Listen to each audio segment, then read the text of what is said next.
Dia 15 de abril, 2 Crônicas 32. Depois de Ezequias ter sido tão fiel em todas essas situações, Senaqueribe, rei da Assíria, invadiu Judá, cercou as cidades fortificadas e deu ordem para que seu exército rompesse os muros. Quando Ezequias percebeu que Senaqueribe também pretendia atacar Jerusalém, consultou seus oficiais e conselheiros militares, e eles resolveram fechar a passagem das águas das fontes, que havia do lado de fora da cidade. Organizaram uma enorme equipe de trabalho para fechar as fontes de água e o riacho que atravessava os campos, pois disseram: "Não devemos permitir que os reis da Assíria encontrem toda essa água quando chegarem aqui." Então Ezequias se dedicou a reparar todos os trechos onde o muro estava quebrado. Construiu torres e fez outro muro do lado de fora do primeiro. Também reforçou o aterro da cidade de Davi e fabricou grande quantidade de armas e escudos. Nomeou oficiais militares sobre o povo e reuniu diante dele, na praça, junto à porta da cidade, e os encorajou, dizendo: "Sejam fortes e corajosos, não tenham medo nem desanimem por causa do rei da Assíria e de seu exército poderoso, pois um poder muito maior está do nosso lado. Ele tem um grande exército, mas são apenas homens. Nós, porém, temos o Senhor nosso Deus para nos ajudar e lutar nossas batalhas." As palavras de Ezequias deram grande ânimo a seu povo. Enquanto Senaqueribe, rei da Assíria, cercava a cidade de Laquis, enviou seus oficiais a Jerusalém com esta mensagem para Ezequias, rei de Judá, e para todo o povo da cidade: "Assim diz Senaqueribe, rei da Assíria: em quem vocês confiam para imaginar que sobreviverão quando eu atacar Jerusalém?" Ezequias disse: "O Senhor nosso Deus nos salvará do rei da Assíria." "Não é verdade. Ele está enganando vocês e os condenando a morrer de fome e sede. Não percebem que o próprio Ezequias destruiu todos os santuários e altares do Senhor? Ordenou que Judá e Jerusalém adorassem somente no altar do templo e queimassem incenso apenas ali. Sem dúvida vocês sabem que eu e os reis da Assíria antes de mim fizemos a todos os povos da terra coisas horríveis. Acaso algum dos deuses dessas nações livrou seu povo de minhas mãos? Qual de seus deuses foi capaz de salvar seu povo do poder destruidor de meus antepassados? O que os faz pensar que o seu Deus poderá livrá-lo de minhas mãos? Não permitam que Ezequias os engane. Não deixem se iludir por ele. Eu volto a dizer, nenhum Deus de qualquer nação ou reino foi capaz de livrar o seu povo de minhas mãos ou das mãos dos meus antepassados, muito menos o Deus de vocês os salvará do meu poder." Os oficiais de Senaqueribe zombaram ainda mais do Senhor Deus e de seu servo Ezequias. O rei Senaqueribe também enviou cartas insultando o Senhor, o Deus de Israel. Escreveu: "Assim como os deuses de todas as outras nações não foram capazes de salvar seu povo das minhas mãos, também o Deus de Ezequias fracassará." Os oficiais assírios que trouxeram as cartas gritaram isso em hebraico para o povo sobre os muros da cidade, tentando amedrontá-lo para que fosse mais fácil conquistar a cidade. Falaram do Deus de Jerusalém como se fosse um dos deuses estrangeiros feito por mãos humanas. Então, o rei Ezequias e o profeta Isaías, filho de Amós, oraram e clamaram aos céus. E o Senhor enviou um anjo que destruiu o exército assírio com todos os seus comandantes e oficiais. O rei da Assíria voltou envergonhado para sua terra. Quando entrou no templo de seu Deus, alguns de seus próprios filhos o mataram ali à espada. Foi assim que o Senhor salvou Ezequias e o povo de Jerusalém das mãos de Senaqueribe, rei da Assíria, e de todos os outros que os ameaçavam. Então houve paz em toda a terra. Daquela ocasião em diante, o rei Ezequias se tornou muito respeitado entre todas as nações, e muitos traziam a Jerusalém ofertas para o Senhor e presentes valiosos para o rei. Por esse tempo, Ezequias ficou doente e estava para morrer. Orou ao Senhor, que respondeu à sua oração e lhe deu um sinal miraculoso. Ezequias, porém, não correspondeu como devia à bondade com que foi tratado e se tornou orgulhoso. Por isso a ira do Senhor veio sobre ele e sobre Judá e Jerusalém. Então Ezequias se humilhou e se arrependeu de seu orgulho, como também os habitantes de Jerusalém. Com isso, a ira do Senhor não caiu sobre eles durante a vida de Ezequias. Ezequias era muito rico e respeitado, construiu depósitos especiais para guardar prata, ouro, pedras preciosas, especiarias, escudos e outros objetos de valor que lhe pertenciam. Também construiu armazéns para guardar cereais, vinho novo e azeite, e fez muitos estábulos para o gado e currais para as ovelhas. Construiu cidades e adquiriu muitos rebanhos e gado, pois o Senhor lhe deu grande riqueza. Bloqueou a fonte superior de Gihon e trouxe água por um túnel para o lado oeste da cidade de Davi.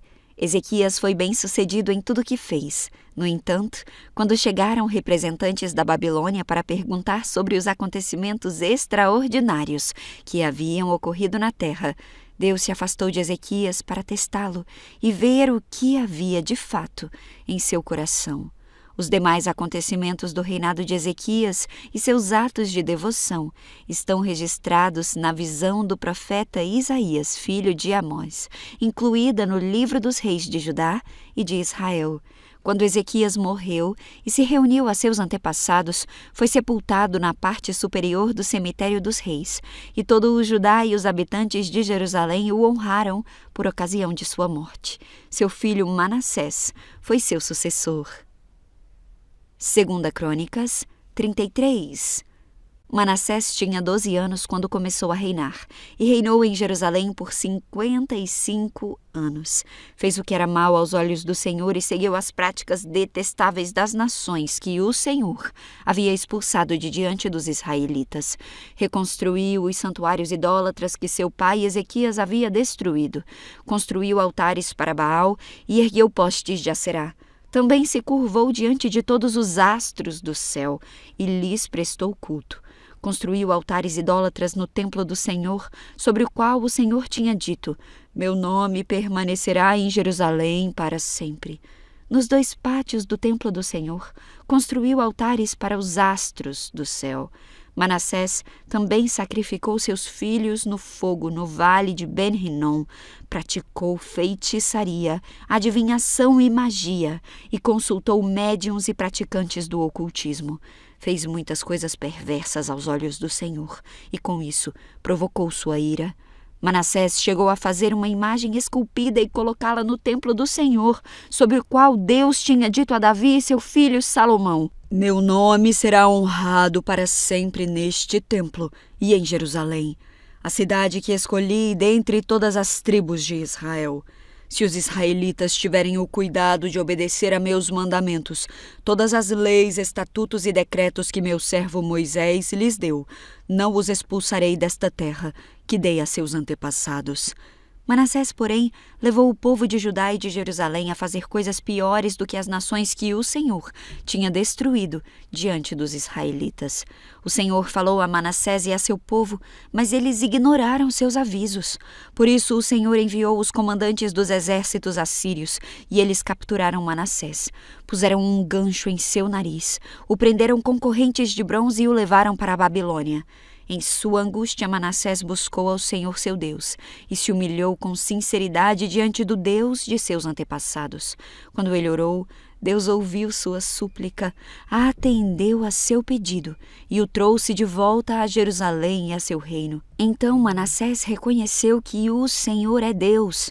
Depois disso, Manassés reconstruiu o muro da cidade de Davi, bem alto, desde o oeste da fonte de Gihon, no vale de Cedron, até a porta do peixe e ao redor da colina de Ofel. Colocou comandantes militares em todas as cidades fortificadas de Judá. Manassés também removeu do templo do Senhor os deuses estrangeiros e o ídolo que havia colocado ali. derrubou todos os altares que havia construído na colina do templo e todos os altares em Jerusalém e os jogou fora da cidade. Depois restaurou o altar do Senhor e apresentou sobre ele sacrifícios de paz e ofertas de gratidão. Também incentivou o povo de Judá a adorar o Senhor, o Deus de Israel.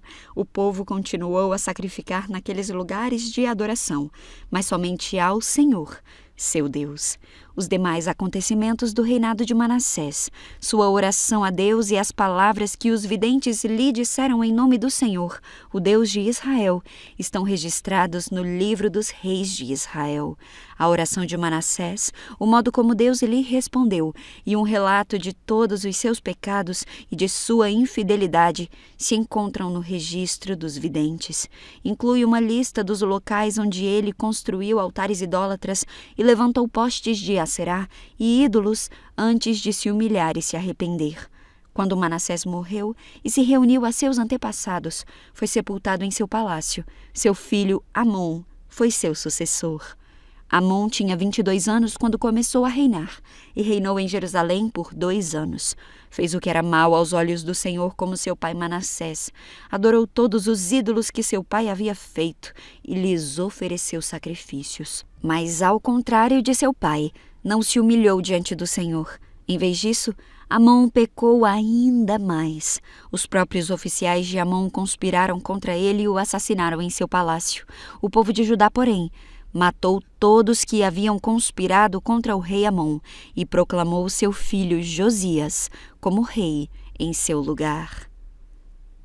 2 Crônicas 34. Josias tinha 8 anos quando começou a reinar e reinou em Jerusalém por 31 anos.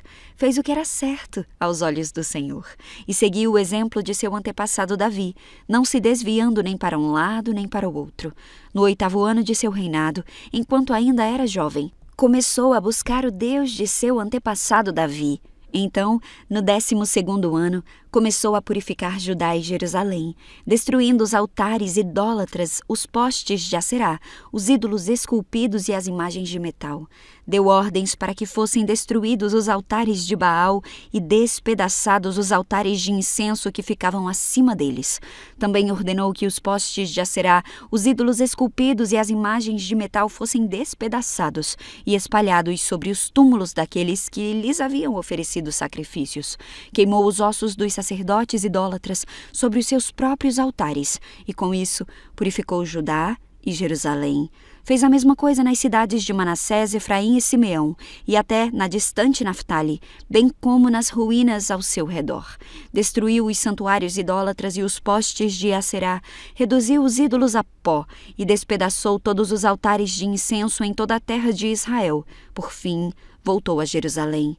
No 18º ano do reinado de Josias, depois de ele purificar a terra e o templo, nomeou Safã, filho de Azalias, Maaseias, governador de Jerusalém, e Joá, filho de Joacás, o historiador do reino, para restaurarem o templo do Senhor seu Deus. Eles entregaram ao sumo sacerdote Ilquias a prata recolhida pelos levitas que guardavam as portas do templo de Deus. As ofertas foram trazidas pelo povo de Manassés, de Efraim e de todo o remanescente de Israel, bem como de Judá e de Benjamim, e pelos habitantes de Jerusalém. Ilquias e os outros líderes entregaram a prata aos homens encarregados de supervisionar a reforma do templo do Senhor. Eles pagaram os trabalhadores que faziam os reparos e a restauração do templo. Também contrataram carpinteiros e construtores que compraram pedras cortadas contra as paredes e madeira para os suportes e as vigas. Restauraram aquilo que os reis anteriores de Judá haviam deixado ficar em ruínas. Os trabalhadores realizaram a obra com fidelidade, sob a liderança de Jaate e Obadias, levitas do clã de Merari, e de Zacarias e Messulão, levitas do clã de Coate. Outros levitas, todos músicos talentosos, ficaram responsáveis pelos carregadores e pelos trabalhadores em várias funções. Ainda outros auxiliavam como secretários, oficiais e guardas das portas. Enquanto estavam retirando a prata recolhida no templo do Senhor, o sacerdote Ilquias encontrou o livro da lei do Senhor, escrito por Moisés. Ilquias disse a Safã, secretário da corte: "Encontrei o livro da lei no templo do Senhor." E Ilquias entregou o livro a Safã. Safã levou o livro da lei ao rei e relatou: seus oficiais estão fazendo tudo o que lhes foi ordenado. A prata recolhida no templo do Senhor foi entregue aos supervisores e trabalhadores. Safã também disse ao rei: o sacerdote Hilquias me entregou um livro. E Safã leu o livro para o rei. Quando o rei ouviu o que estava escrito na lei, rasgou suas roupas. Em seguida deu estas ordens a Hilquias, a Aicã, filho de Safã, a Acbor, filho de Micaías, a Safã, secretário da corte, e a Assaías, conselheiro pessoal do rei. Vão consultar o Senhor por mim e por todo o remanescente de Israel e Judá. Perguntem a respeito das palavras escritas no livro que foi encontrado. A grande ira do Senhor foi derramada sobre nós, pois nossos antepassados não obedeceram à palavra do Senhor. Não temos feito o que este livro ordena. Então Hilquias e os outros homens foram ao bairro Novo de Jerusalém consultar a profetisa Hulda. Ela era esposa de Salum, filho de Tocate, filho de Harás, responsável pelo guarda-roupa do templo. Ela lhes disse: o Senhor, o Deus de Israel, falou. Voltem e digam para o homem que os enviou, que assim diz o Senhor: trarei desgraça sobre esta cidade e sobre seus habitantes. Todas as maldições escritas no livro que foi lido para o rei de Judá se cumprirão, pois o meu povo me abandonou e queimou incenso a outros deuses. Estou grandemente irado com eles por tudo que fizeram. Minha ira será derramada sobre este lugar e não será apagada. Mas vão ao rei de Judá que os enviou para consultarem o Senhor e digam-lhe que assim diz o Senhor, o Deus de Israel, a respeito da mensagem que acabaram de ouvir. Você se arrependeu e se humilhou diante de Deus quando ouviu as palavras dele contra esta cidade e contra seus habitantes. Você se humilhou, rasgou suas roupas e chorou diante de mim, e eu certamente o ouvi, diz o Senhor. Portanto, só enviarei a calamidade anunciada depois que você tiver se reunido a seus antepassados e tiver sido sepultado em paz. Você não verá a desgraça que trarei sobre esta cidade e sobre seus habitantes. Então eles levaram a mensagem ao rei. Josias mandou chamar todas as autoridades de Judá e de Jerusalém. Subiu ao templo do Senhor com os sacerdotes e os levitas e com todo o povo de Judá e de Jerusalém, dos mais importantes até os mais simples. Leu para eles todo o livro da aliança encontrado no templo do Senhor. O rei tomou seu lugar de honra junto à coluna e renovou a aliança na presença do Senhor. Comprometeu-se a obedecer ao Senhor e a cumprir seus mandamentos, preceitos e decretos, de todo o coração e de toda a alma. Prometeu cumprir todos os termos da aliança escritos no livro. Exigiu o mesmo de todos em Jerusalém e do povo de Benjamim. Os habitantes de Jerusalém fizeram essa promessa e renovaram sua aliança com Deus, o Deus de seus antepassados.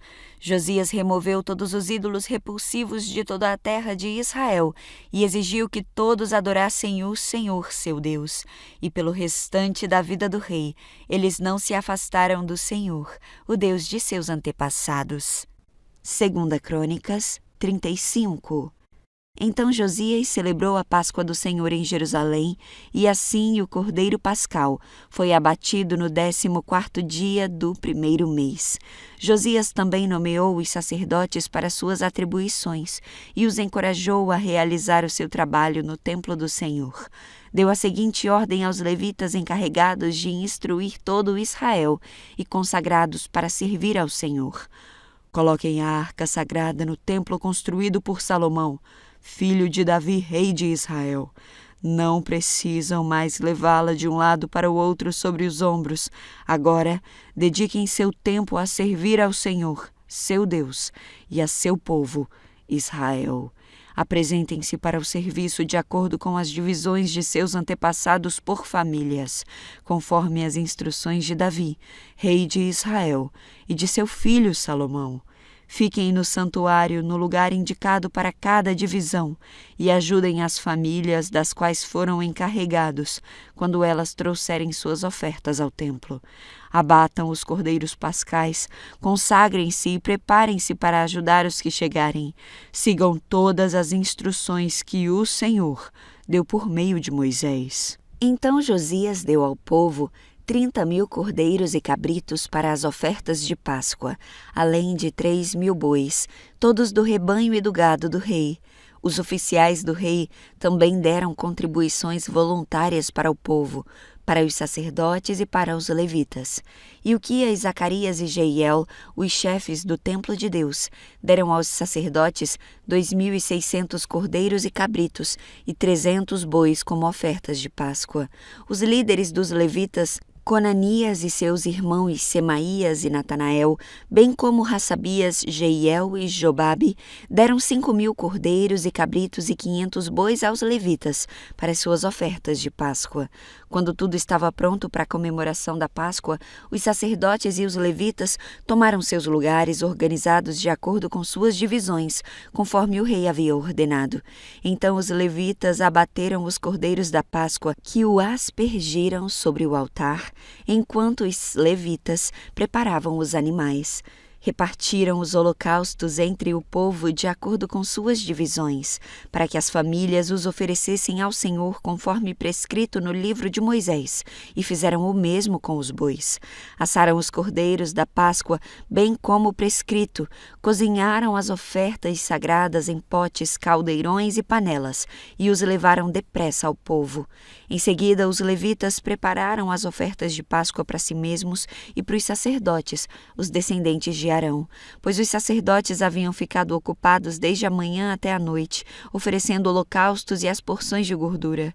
Os levitas se encarregaram de todos os preparativos. Os músicos descendentes de Asaf estavam em seus lugares segundo as ordens de Davi, Asaf, Remã e Gedutum, vidente do rei. Os guardas das portas não precisaram deixar os seus postos, pois seus parentes, os levitas, também lhes prepararam as ofertas de Páscoa. Toda a cerimônia para a Páscoa do Senhor foi realizada naquele dia. Os holocaustos foram sacrificados no altar do Senhor, como o rei Josias havia ordenado. Todos os israelitas presentes em Jerusalém celebraram a Páscoa e a festa dos pães sem fermento por 7 dias. A Páscoa não havia sido celebrada dessa maneira desde o tempo do profeta Samuel. Nenhum dos reis de Israel havia comemorado a Páscoa como o rei Josias.